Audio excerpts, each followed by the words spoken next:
CIB news, प्रयत्न आमचा, न्याय तुमचा।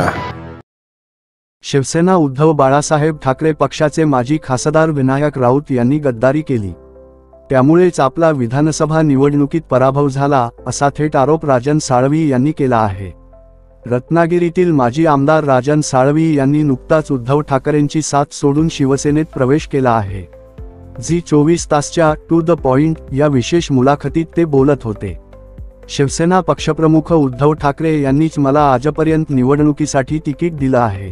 24 तासाच्या आत त्यांनी मला उमेदवारी दिली, पण शिवसेनेची जी रचना आहे त्यानुसार शिवसेना पक्षप्रमुख, त्यानंतर नेते, उपनेते, जिल्हाप्रमुख असं असतं। त्यात आमच्या कोकणातील नेते खासदार विनायक राऊत होते।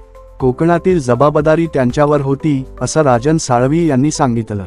पुढे ते म्हणाले, त्या जबाबदारीच्या माध्यमातून त्यांनी त्या ठिकाणी आपला उमेदवार, महाविकास आघाडीचा उमेदवार आणि उद्धव ठाकरेंनी दिलेला उमेदवार आणि अनेक प्रलोभनं आमिष असतानाही ती बाजूला सारणाऱ्या निष्ठावंत उमेदवाराच्या पाठीशी उभं राहायला हवं होतं। तसं ते पाठीशी उभे राहिले नाहीत।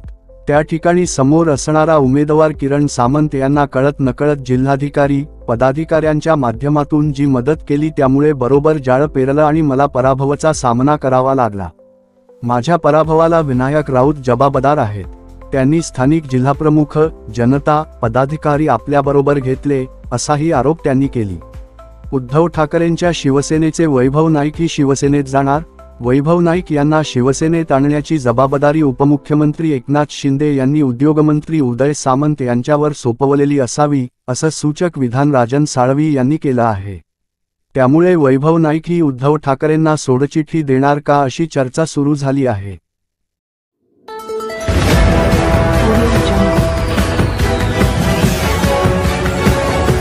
CIB न्यूज, प्रयत्न आमचा, न्याय तुमचा।